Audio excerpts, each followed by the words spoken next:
जय हिंद दोस्तों, रक्षित खन्ना के चैनल में आपका स्वागत है। दोस्तों कैसे हैं आप? उम्मीद करता हूं कि आप अच्छे होंगे।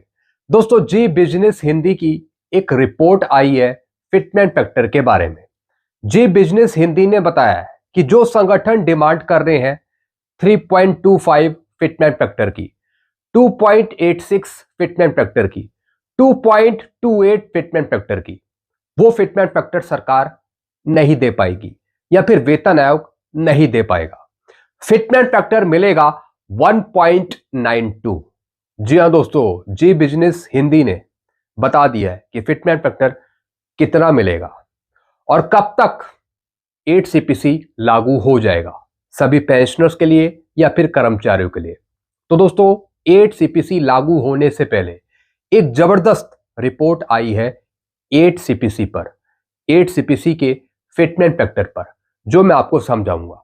और दोस्तों ये रिपोर्ट लिखी गई है शुभम शुक्ला जी के द्वारा। जी हाँ दोस्तों, शुभम शुक्ला जी एक एडिटर है और बिल्कुल सही जानकारी देते हैं। इनके द्वारा रिपोर्ट दी गई है 8 सीपीसी के फिटमेंट फैक्टर पर। और दोस्तों ये रिपोर्ट है 2 मार्च 2026 की। जी बिजनेस हिंदी की रिपोर्ट फिटमेंट फैक्टर पर, जो मैं आपको समझाने वाला हूं। क्या है रियलिटी, सच्चाई क्या है? सच्चाई वो है जो संगठन डिमांड कर रहे हैं या फिर सच्चाई वो होगी जो वेतन आयोग आपको देगा या फिर भारत सरकार आपको देगी? चलते हैं दोस्तों, जानकारी को समझते हैं। वीडियो पूरा देखिएगा तभी आपको पूरी जानकारी सही से समझ में आएगी। आगे बढ़ने से पहले एक छोटी सी अपील मैं आपसे करूंगा, और अपील है चैनल सब्सक्राइब की। देखने में आया है काफी पेंशनर्स हैं जो वीडियो तो देख रहे हैं, लेकिन अभी तक उनमें से कुछ पेंशनर्स ने चैनल को सब्सक्राइब नहीं किया। ऐसे कितने पेंशनर्स हैं? सिर्फ 37%। तो मैं आपसे अपील कर रहा हूं, जितने पेंशनर्स ने अभी तक चैनल को सब्सक्राइब नहीं किया, वो पेंशनर्स फटाफट सबसे पहले चैनल को सब्सक्राइब कर लीजिए। और 62% जिन पेंशनर्स ने चैनल को सब्सक्राइब किया, तो इस परसेंटेज को आप 100% तक पहुंचाइए चैनल को सब्सक्राइब करके, ताकि आपको सही जानकारियां, ऑथेंटिक जानकारियां, नई जानकारियां, एडवांस जानकारियां और आगे आने वाले वीडियो के नोटिफिकेशन आपको तुरंत मिल पाए। चैनल सब्सक्राइब करने के आपको एक भी पैसे नहीं देने, सब कुछ आपके लिए फ्री में है। तो फटाफट सबसे पहले आप क्या करेंगे? चैनल को सब्सक्राइब। चलते हैं दोस्तों, रिपोर्ट को समझते हैं। जैसा मैंने आपको बताया, जी बिजनेस हिंदी की एक रिपोर्ट है फिटमेंट फैक्टर पे। 8th पे कमीशन 2.28 नहीं, 2.86 नहीं, 3.25 गुना तो बिल्कुल नहीं, 1.92 रह सकता है फिटमेंट फैक्टर केंद्रीय कर्मचारियों का या फिर पेंशनर्स का। कितनी बढ़ेगी सैलरी, सारी जानकारी इन्होंने दी है। चलिए दोस्तों विस्तार से समझते हैं। 8th पे कमीशन फिटमेंट फैक्टर, अगर हम दूसरे वेतन आयोग से 7वें वेतन आयोग तक का औसत देखें तो 27% की वृद्धि हुई है। ये पिछले पे कमीशन की बात कर रहे हैं, दूसरे से 7 सीपीसी तक। 7वें वेतन आयोग में कुल सैलरी हाइक हुई थी 14.27%। 7 सीपीसी में एग्जैक्ट कितनी आपकी पे पेंशन बढ़ी थी, सैलरी बढ़ी थी? 14%। अब जब 8वें वेतन आयोग का गठन हो चुका है, तो यह देखना बेहद महत्वपूर्ण होगा कि सरकार इस बार कितनी वृद्धि करने की सिफारिश करती है। जी हां दोस्तों, जो संगठन है वो अलग अलग फिटमेंट फैक्टर की डिमांड कर रहे हैं। पहले शिव गोपाल मिश्रा जी कह रहे थे 2.86 की, फिर उन्हीं का एक और संगठन है पोस्टल ऑर्गेनाइजेशन का, वो डिमांड कर रहा है कि 3 से ऊपर का फिटमेंट फैक्टर दिया जाए, 3.25 फिटमेंट फैक्टर दिया जाए। जो अभी 25 फरवरी को मीटिंग हुई थी, उसमें अलग अलग फिटमेंट फैक्टर की डिमांड करी है कि अलग अलग लेवल वाइज अलग अलग फिटमेंट फैक्टर दिया जाए।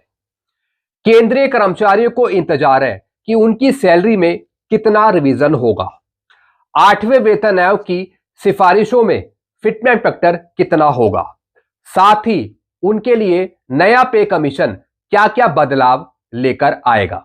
तमाम रिपोर्ट्स में दावा किया जा रहा है कि फिटमेंट फैक्टर के बाद सैलरी में बड़ा उछाल आएगा। जी हां दोस्तों, आपने बहुत से यूट्यूब चैनल्स देखे होंगे, बहुत सी न्यूज देखी होगी जिसमें बताया जा रहा होगा कि 2 गुना आपकी पेंशन बढ़ जाएगी, 3 गुना आपकी पेंशन बढ़ रहेगी, आपकी सैलरी 4 गुना हो जाएगी, आपको 3.25 दिया जाएगा, 3 मिलेगा, सब कुछ आपको बड़ा बड़ा कर बताया जा रहा है, लेकिन रियलिटी कुछ और है, सच्चाई कुछ और है, ऐसा इन्होंने बताया है।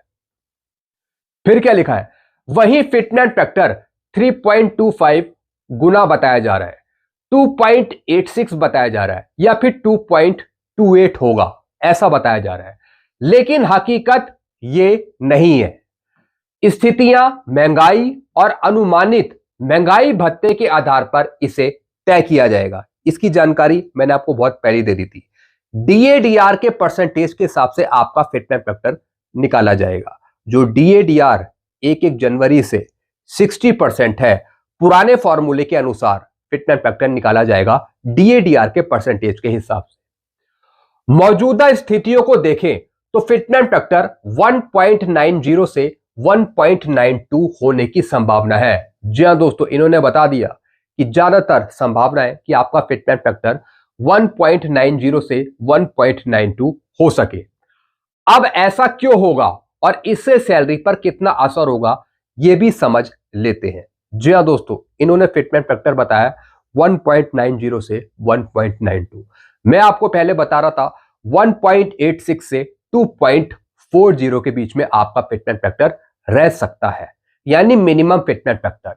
लेकिन फिर भी डिमांड करी जा रही है कि हाईएस्ट फिटनेस फैक्टर दिया जाए। तो दोस्तों, इन्होंने कहीं ना कहीं हकीकत बताई है, रियलिटी बताई है।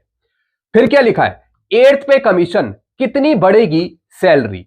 अगर हम दूसरे वेतन आयोग से 7वें वेतन आयोग तक का औसत देखें तो 27% की वृद्धि हुई है। जी हां दोस्तों, अगर एवरेज निकालें दूसरे पे कमीशन से लेके 7वें वेतन आयोग तक वृद्धि का, तो दोस्तों 27% की यहां पे वृद्धि हुई है एवरेज के अनुसार।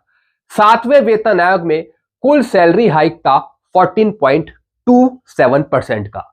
अब जब 8वें वेतन आयोग का गठन हो चुका है तो यह देखना बेहद महत्वपूर्ण होगा कि सरकार इस बार कितनी वृद्धि करने की सिफारिश करती है। मौजूदा महंगाई भत्ते डीए को देखते हुए 1 जनवरी 2026 तक डीए 60% है। जी हां दोस्तों, अभी 60% आपको मिलेगा 1 जनवरी 2026 से। तो इसी के आधार पे फिटनेस फैक्टर भी तय किया जाना है और इसी के हिसाब से ये बता रहे हैं कि 60% डीएडीआर के रेट के हिसाब से आपका फिटनेस फैक्टर 1.92 बनता है। अभी 58% महंगाई भत्ता आपको मिल रहा है। अगर इस स्थिति को माने तो केंद्रीय कर्मचारियों को 8वें वेतन आयोग में सिर्फ 18% का सैलरी हाइक मिलने की संभावना दिखती है। जी हां दोस्तों, इन्होंने यह भी बता दिया कि कितना परसेंट आपका बढ़ सकता है पे पेंशन सैलरी। ये बात कर रहे हैं सिर्फ 18% की। 7 सीपीसी में 14% बढ़ा था, लेकिन यह बता रहे हैं कि 4% और बढ़ेगा, यानी 18% तक। लेकिन अगर सैलरी में 24% का उछाल आता है तो फिटनेस फैक्टर ज्यादा हो सकता है, लेकिन इसकी संभावना काफी कम है। जी हां दोस्तों, इन्होंने बताया कि अगर सरकार वेतन आयोग 24% तक आपकी पे पेंशन सैलरी बढ़ाती है तब भी हाईएस्ट फिटनेस फैक्टर नहीं जाएगा, 2 के आसपास आपका फिटनेस फैक्टर रह पाएगा। ऐसा इन्होंने बताया कि अगर सरकार 24% तक आपकी पे पेंशन सैलरी बढ़ाती है तो फिटनेस फैक्टर ज्यादा हो सकता है, 1.92 से थोड़ा सा ज्यादा चला जाएगा 2% के आसपास, लेकिन इसकी संभावना काफी कम है, ऐसा इन्होंने बताया। 8th पे कमीशन फिटनेस फैक्टर कितना होगा। जी हां दोस्तों, अब इन्होंने एग्जैक्ट बताया कि फिटनेस फैक्टर कितना हो पाएगा। अब बात फिटनेस फैक्टर की करते हैं। फिटनेस फैक्टर की वैल्यू इस बात पर तय होती है कि उस वक्त महंगाई भत्ता कितना चल रहा है। जी हां दोस्तों, अगर आप पुराना फॉर्मूला देखें 7 सीपीसी का फिटनेस फैक्टर निकालने का, तो दोस्तों उस टाइम 1116 को 125% डीएडीआर था, तो उसके हिसाब से आपका फिटनेस फैक्टर निकाला गया था 2.57। लेकिन अब ऐसा नहीं है। 1/1/2026 से आपको मिलेगा डीएडीआर 60%, यानी दोस्तों बहुत ही कम आपका डीएडीआर है, तो उसके हिसाब से आपका फिटनेस फैक्टर 2.57 से बहुत कम बनता है। 1.92 की ये बात बता रहे हैं कि 1.92 के आसपास। और सरकार या वेतन आयोग सैलरी में कितनी बढ़ोतरी तय करता है। अगर सैलरी की कैलकुलेशन ऐसे ही होती है तो महंगाई भत्ता और सैलरी में उछाल के लिहाज से फिटनेस फैक्टर का कैलकुलेशन निकलेगा। अब सामान्य स्थिति में महंगाई भत्ता 60% है 1/1 2026 से। वहीं सैलरी में उछाल 18% होने की संभावना है। यानी अगर आप 18% माने, 20% माने और अगर डीएडीआर का परसेंटेज 60% जोड़ें तो दोस्तों आपका फिटनेस फैक्टर 2 से कम बनता है, 1.92 के आसपास। इस स्थिति में केंद्रीय कर्मचारियों के लिए फिटनेस फैक्टर 1.90 ही रहेगा। जी हाँ दोस्तों, अगर 20% 20 से कम बढ़ोतरी सरकार करती है तब आपका फिटनेस फैक्टर 1.90, 1.92 या फिर 2 के आसपास रहेगा। 2 तक जाने के लिए सरकार को 24 से 25% पे पेंशन बढ़ानी होगी, तभी आपका फिटनेस फैक्टर 2 के आसपास पहुंचेगा। ऐसी स्थिति में कर्मचारियों की बेसिक सैलरी को फिटनेस फैक्टर से गुणा करके नई सैलरी निकाली जाएगी। जी हाँ दोस्तों, ये तो मैंने आपको पहले ही बता दिया था।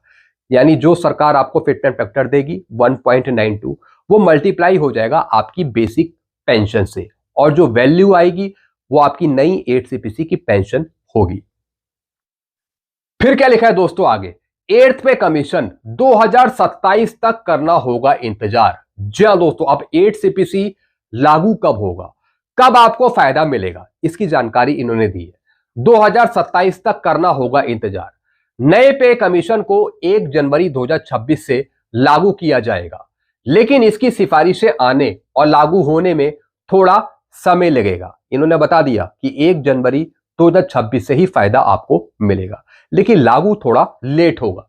उसके बाद ही स्थिति साफ होगी कि आखिर केंद्रीय कर्मचारियों के लिए फिटनेस फैक्टर कितना तय हुआ और सैलरी में रिवीजन कितना होगा। जब रिपोर्ट फाइनल सबमिट हो जाएगी सरकार के पास वेतन आयोग के द्वारा, तभी फाइनल पता लगेगा कि फिटनेस फैक्टर कितना दिया गया है। हालांकि सब चीज फाइनल होने के बाद कर्मचारियों को भुगतान 1 जनवरी 2026 से ही किया जाएगा। जी हाँ दोस्तों, भले ही सरकार 2027 में 2028 में आपको 8 सीपीसी दे, लेकिन बैक डेट का आपको एरियर मिल जाएगा 1 जनवरी 2026 से। मतलब जितने महीने बाद ये फाइनल होगा तब तक का एरियर कर्मचारियों या फिर पेंशनर्स को मिल जाएगा। सूत्रों की माने तो सिफारिशों को आने में 15 से 18 महीने का वक्त लग सकता है। सूत्रों के मुताबिक आयोग अपनी अंतिम रिपोर्ट जमा करने से पहले एक अंतरिम रिपोर्ट भी पेश करेगा, लेकिन यह रिपोर्ट दिसंबर 2026 तक आने की संभावना है। जी हाँ दोस्तों, जैसे कि रिपोर्ट में भी लिखा हुआ था, टर्म ऑफ रेफरेंस में लिखा हुआ था कि पूरी रिपोर्ट सबमिट करने से पहले एक अंतरिम रिपोर्ट पे कमीशन दे सकता है सरकार को। तो दोस्तों उसका समय है दिसंबर 2026 का, यानी इस साल के एंड में एक अंतरिम रिपोर्ट पेश की जा सकती है, वो भी सरकार को। फिर क्या लिखा है दोस्तों, 8th पे कमीशन बदलेगी डीए की कैलकुलेशन। जी हाँ दोस्तों, डीए का जो बेस ईयर है जिस पे डीए कैलकुलेट होता है, तो दोस्तों उसकी भी कैलकुलेशन बदल सकती है। अब यहां पे क्या लिखा है, सूत्रों के मुताबिक सरकार नया पे कमीशन लागू होने पर डीए कैलकुलेशन के लिए बेस ईयर को बदल सकती है। अभी एआईसीपीआई के लिए बेस ईयर 2016 है। इसे साल 2016 में 7वें वेतन आयोग के लागू होने पर बदला गया था। जी हाँ दोस्तों, जब भी कोई नया पे कमीशन आता है तो दोस्तों बेस ईयर भी चेंज हो जाता है। 7 सीपीसी लागू हुआ था 1/1/2016 से, तो दोस्तों बेस ईयर उस टाइम भी चेंज हुआ था। 2006 से बदल के वो बेस ईयर हो गया था 2016 7 सीपीसी में। अब दोस्तों 8 सीपीसी का फायदा आपको मिलना है 1/1/2026 से। तो जो बेस ईयर 2016 है अब उसकी जगह 2026 हो जाएगा जब 8वां वेतन आयोग लागू होगा। तो दोस्तों इससे डीए की जो कैलकुलेशन है वो बेस ईयर से चेंज हो जाती है। अब 2026 हो जाएगा बेस ईयर। एक्सपर्ट भी मान रहे हैं कि 8वें वेतन आयोग के लागू होने पर बेस ईयर को बदला जा सकता है। इसके पीछे लॉजिक है, महंगाई बढ़ रही है और बढ़ती महंगाई से निपटने के लिए दिए जाने वाले डीए को भी नए बेस ईयर से बदला जाए। संभावना है कि महंगाई भत्ते का बेस ईयर 2026 हो सकता है। जी हाँ दोस्तों, बेस ईयर बदलना पड़ेगा महंगाई के हिसाब से, क्योंकि दोस्तों 8 सीपीसी का फायदा आपको 2026 से दिया जाना है। तो अब 2016 का बेस ईयर नहीं, 2026 का बेस ईयर माना जाएगा डीए की कैलकुलेशन के लिए। फिर क्या लिखा है, 8th पे कमीशन, क्या पुराना डीए होगा मर्ज। जी हाँ दोस्तों, अब जो पुराना डीए है क्या वो मर्ज होगा, इसकी भी जानकारी इन्होंने दी है। अगर 1 जनवरी 2026 तक 8वां वेतन आयोग लागू किया जाता है तो मौजूदा स्थिति को देखते हुए महंगाई भत्ता 60% तक होगा। इसका भुगतान कर्मचारियों को सैलरी में किया जा रहा होगा।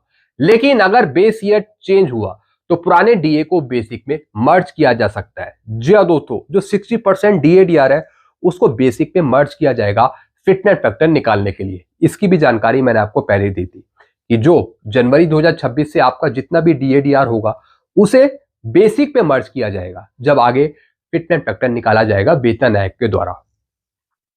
हालांकि औपचारिक तौर पे सरकार ने अभी तक ऐसा नहीं कहा, लेकिन सभी 8वें वेतन आयोग के पैनल की सिफारिशें के बाद ही तय होगा।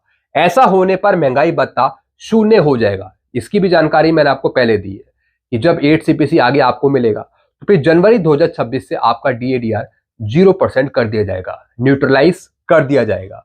60% वाले महंगाई भत्ते को बेसिक सैलरी में मर्ज कर दिया जाएगा और उसी के हिसाब से आपका फिटनेस फैक्टर भी निकाला जाएगा। तो दोस्तों ये कुछ जानकारियां थी जो 8 सीपीसी के बारे में इन्होंने बताई, फिटनेस फैक्टर के बारे में इन्होंने बताई, डीए कैलकुलेशन के बारे में इन्होंने बताई है। इन्होंने बताया कि जो संगठन डिमांड कर रहे हैं 3 फिटनेस फैक्टर की, 3.25 फिटनेस फैक्टर की, 2.86 फिटनेस फैक्टर की, इतना तो मिलना मुश्किल है, ऐसा इन्होंने बताया है। डीएडीआर के रेट के हिसाब से फिटनेस फैक्टर कम बन रहा है, 2 से नीचे। 60% के हिसाब से तो 1.92 बनता है। तो दोस्तों ये जानकारी इन्होंने दी है। बाकी आपके अपने विचार क्या है, आपके अपने सुझाव क्या है, आप नीचे कमेंट कर सकते हैं। कई पेंशनर्स कहते हैं, मुझे कमेंट करते हैं कि सर आप फिटनेस फैक्टर बार बार चेंज करते रहते हो। दोस्तों मैं फिटनेस फैक्टर चेंज नहीं करता, जो मैं आपको पीछे रिपोर्ट समझाता हूं इनकी रिपोर्ट में अलग अलग फिटनेस फैक्टर होता है, तो इस वजह से मुझे अलग अलग फिटनेस फैक्टर बताना पड़ता है इनकी रिपोर्ट के अनुसार। मैंने आपको अपना फिटनेस फैक्टर बताया है, 1.86 से 2.40 के बीच में आपको फिटनेस फैक्टर मिलेगा। 1.86 से 2.40 के बीच में।